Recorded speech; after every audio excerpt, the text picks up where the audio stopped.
নমস্কার বন্ধুরা, গঙ্গাসাগরের বনেদি রান্না ও পরিবেশ ইউটিউব চ্যানেলে আমি সবাইকে স্বাগত জানালাম। দেখুন বন্ধুরা, আজ আমি একটা ছোট মাছের ভিডিও নিয়ে বসে গেছি আপনাদের সাথে শেয়ার করব বলে। এই দেখুন, দুটো মিষ্টি আলু নিয়েছি, তিনটে কাঁচা আম নিয়েছি, আর কিছুটা পরিমাণ কুচে বাটা নিয়েছি, আর ছোট তিনটা জাপানি পুঁটি বা আমেরিকান পুঁটি নিয়েছি। এগুলো সবই আমার পুকুরের মাছ। এইগুলোকেই মিষ্টি আলু আর কাঁচা আম দিয়ে মুখরোচক একটা টক বানাবো আজ। তো আপনারা দেখতে থাকুন, আমি আপনাদের সাথে সবটুকু শেয়ার করব। মাছ ধরাটা শেয়ার করেছি, এখন দেখিয়ে দিলাম। মাছ কেটে নিয়েছি, ধুয়ে পরিষ্কার করে নিয়েছি। এবার আমি রান্নাটা করব আর আপনাদের সাথে শেয়ার করব। তো দেখতে থাকুন বন্ধুরা, ভিডিওটা স্কিপ না করে পুরোটা দেখার অনুরোধ থাকলো। এই দেখুন বন্ধুরা, আমি আমার পুকুর থেকে কিছুটা পরিমাণ কুচে বাটা ধরে নিয়েছি। এই ছোট সাইজের কুচে বাটা আর ছোট সাইজের জাপানি পুঁটি বা আপনারা কি বলে আমি জানি না, এটা আমেরিকান পুঁটিও বলা হয়, জাপানি পুঁটিও বলা হয়। আর কিছুটা পরিমাণ আমি কুচে বাটা নিয়েছি। এই মাছেরই আজ আমি রেসিপি করব। তো ছোট মাছ তো শরীরের পক্ষে খুবই ভালো, সেটা আপনারাও জানেন, আমিও জানি। তো আমরা তো বেশি পরিমাণে মাছ খাই, তো মাছের রেসিপি আমার চ্যানেলে বেশি আমি দিয়ে থাকি। তো আমার বাগানেরই আম, এই দেখুন আমটা 9 পাকা 9 কাঁচা, মানে আধা পাকা হয়ে গেছে। বেশ মিষ্টি মিষ্টি লাগবে, টকটা বেশ মুখরোচক হবে। এইভাবে আমি আজ একটা কুচে বাটা আর ছোট সাইজের জাপানি পুঁটি, আর এই দেখুন আমি অল্প এইভাবে পাতলা পাতলা করে কেটে নিয়েছি মিষ্টি আলু নিয়েছি। এই মিষ্টি আলু আর এই আম, এই আমটা কাঁচা নয়, ঠিক আধা আধি পেকে গেছে। আর এই কুচে বাটা দিয়ে আজ একটা তরকারি বানাবো, মানে মুখরোচক একটা টক করব। ভীষণ গরম পড়েছে, টক আর চাটনি খেতে তো বাঙালিরা আমরা খুবই পছন্দ করি, খুবই ভালোবাসি। তো এই ধরনের টক তো গ্রীষ্মকালে খুবই ভালো লাগে, তাই আমি এই ধরনের টক আজকে বানানোর জন্য বসে গেছি। বন্ধুরা, ভিডিওটা স্কিপ না করে পুরোটা দেখার অনুরোধ থাকলো। মাছটাতে ভালো করে আমি লবণ হলুদ দিয়ে ম্যারিনেট করে নেব। এটা দিয়ে দিয়েছি, পরিমাণ মতো আমি লবণটা দিয়ে দিচ্ছি। মাছে সবসময় একটু আগে রান্নার কিছু সময় আগে যদি লবণ হলুদটা ভালো করে মাখিয়ে রেখে দেওয়া যায় 10 মিনিট অন্তত কমপক্ষে, হাতে বেশি সময় না থাকলেও, তাহলে খুবই ভালো হয়, রান্না করতেও সুবিধা হয় আর ওই মাছটা খেতেও ভীষণ ভালো লাগে। লবণটা মাছের মধ্যে ভালোভাবে ঢুকে যায়, খুবই ভালো হয়। এই দেখুন বন্ধুরা, মাছটাতে ভালো করে লবণ হলুদ দিয়ে আমি ম্যারিনেট করে নিয়েছি। মিষ্টি আলুটাও কেটে নিয়েছি, আমটাও কেটে নিয়েছি। এই টকটা করার জন্য কিন্তু বেশি মশলা আমি ব্যবহার করছি না, টকে কোনো মশলাই দরকার হয় না, বিনা মশলাই রান্না হয়। কাঁচা লঙ্কা 4-5টা ধুয়ে রেখেছি। আর এই দেখুন 1 চামচ আমি সাদা সর্ষে বেটে এনেছি। টকে আম টকে একটু সাদা সর্ষে দেবেন বন্ধুরা, খুবই টেস্টি লাগে, খেতে ভীষণ ভালো লাগে। আমি এটা এখন সরিয়ে রাখলাম। তাহলে আর দেরি না করে চলুন মেন পর্বে চলে যাই রান্না। উনানে একটা কড়াইও আমি বসিয়ে দিয়েছি, এবার জালটা লাগিয়ে দেব।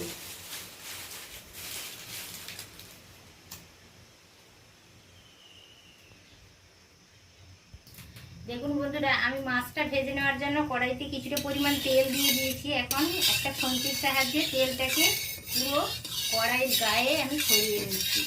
তেলটা ধোঁয়া বেরোনো পর্যন্ত আমি অপেক্ষা করব। ধোঁয়া বেরোতে শুরু করেছে মানে তেলটা খুব গরম হয়ে গেছে। মাছ ভাজার সময় এটা মাথায় রাখবেন, যত সময় না কড়াই তেল থেকে ধোঁয়া ছাড়ছে তত সময় কিন্তু মাছ দেবেন না, তাহলে মাছ বসে যাবে বা ভেঙে যাবে, ভাজাটা ভালোভাবে হবে না।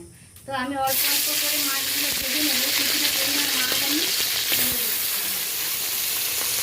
আর একটা কথা বলে দিচ্ছি, সবসময় মাছ কম পরিমাণে নিয়ে ভাজবেন, না হলে বেশি পরিমাণে মাছ যদি একসাথে কড়াইতে তুলে দেন তাহলে মাছ ভাজাটা ভালো হয় না, ভালোভাবে নাড়াও যায় না, আর মাছটা ভালোভাবে ভাজতে পারা যায় না, বসে যায়, ভেঙে যায়, নানা রকমের প্রবলেম হয়। এই জন্য সবসময় কম মাছ নিয়ে ভাজার চেষ্টা করবেন, তাহলে সুবিধে হয়। এই দেখুন মাছগুলোকে ভালো করে উল্টে পাল্টে আমি নেড়ে নিয়েছি, বেশ ভাজা ভাজা হয়ে গেছে। এই পর্যায়ে আমি মাছগুলোকে তুলে নেব একটা থালাতে।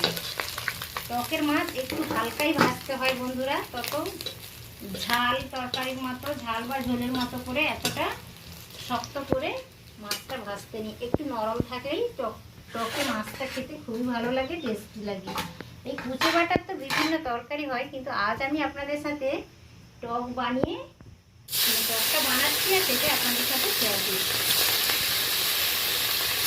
এক ব্যাগ আমার মাছ ভাজা হয়ে গেছে, আবার কিছুটা পরিমাণ মাছ আমি তুলে দিয়েছি কড়াইতে। দেখুন এইভাবে অল্প অল্প করে পুরো মাছটাই আমি ভেজে নেব। মাছগুলো আমি ভালো করে ভেজে নিয়েছি, হালকা লালচে করে ভাজা হয়ে গেছে। ভাজার পরে আমি কড়াইতে 1 টেবিল চামচ তেল দিয়ে দিয়েছি। এই তেলেই আমি মিষ্টি আলুগুলো ভালো করে ভেজে নেব।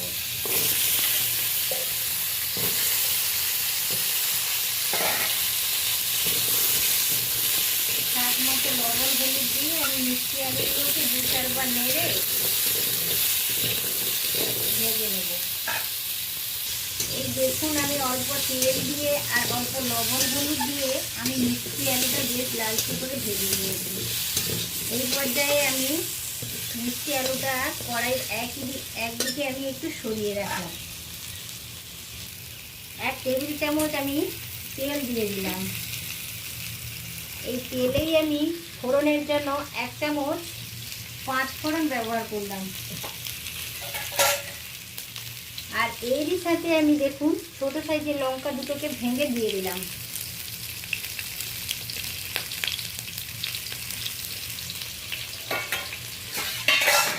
লঙ্কাটা তো দিয়ে দিয়েছি, ফোড়নটাও হয়ে গেছে, একটা ভালো গন্ধ আসছে ফোড়ন থেকে। এই পর্যায়ে আমি আধা পাকা আমটা একটু ভেজে নেব।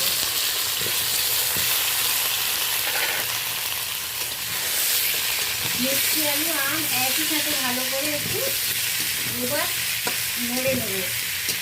প্রথমত আমি মিষ্টি আলুটাকে বেশ লালচে করে ভেজে নিয়েছিলাম। তার একদিকে কড়াইটা যেহেতু বড়, আমি আর মিষ্টি আলুটা নামিয়ে নিলাম না কড়াই থেকে। 5 ফোড়ন দিলাম, কাঁচা লঙ্কা দিলাম, দিয়ে আমটা এই মিষ্টি আলুর সাথে ভালোভাবে আমি নেড়ে দিলাম। এই পর্যায়ে দেখুন ভালোভাবে ভাজা হয়ে গেছে, আমটাও ভাজা হয়ে গেছে, মিষ্টি আলু তো আগেই ভাজা হয়ে গেছে। 1 চামচ সাদা সর্ষে বেটে রেখেছিলাম, এইটাই আমি দিয়ে দেবো। এইটা দিয়ে এই বাটিটা দিয়ে জল দিয়ে দেবো।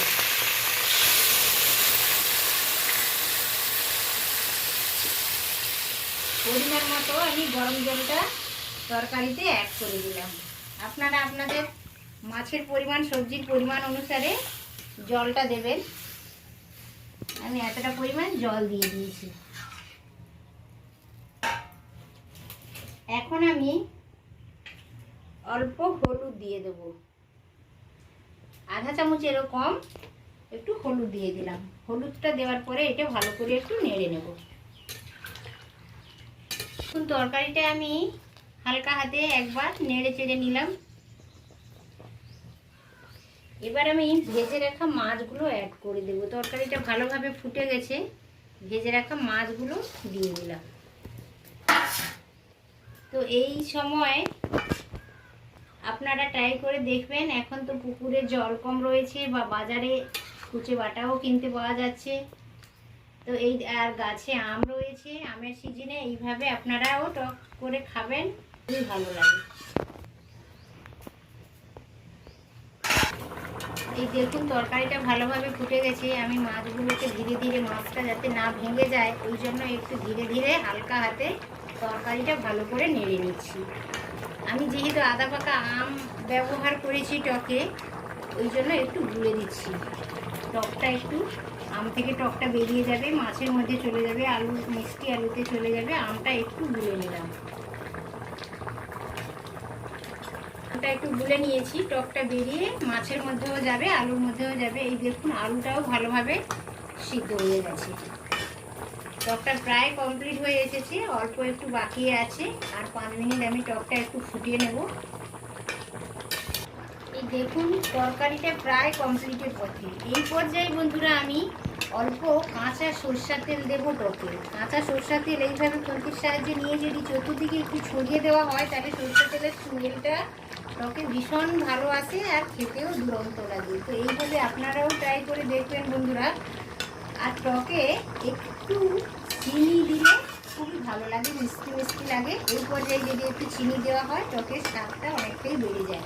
কিন্তু আমি চিনিটা দেবো না, আমি যেহেতু মিষ্টি আলু ব্যবহার করছি আর আধা পাকা মানে নয় পাকা নয় কাঁচা এরকমই আম আমি ব্যবহার করছি, ওই জন্য আমি চিনিটা স্কিপ করে দিলাম। আপনারা হালকা হলেও মিষ্টি ব্যবহার করবেন, তাহলে টকটা খেতে ভীষণই ভালো লাগে, মুখে রুচি আসে। তরকারিটা কমপ্লিট হয়ে গেছে, আমি লবণটাও টেস্ট করে দেখে নিয়েছি, লবণটা অল্প অভাব হয়েছিল, আমি লবণটা আবার দিয়ে দিয়েছি। তো তরকারিটা থেকে দারুণ একটা সুন্দর গন্ধও চলে আসছে টকের। এই পর্যায়ে আমি টকটা এবার নামিয়ে নিচ্ছি।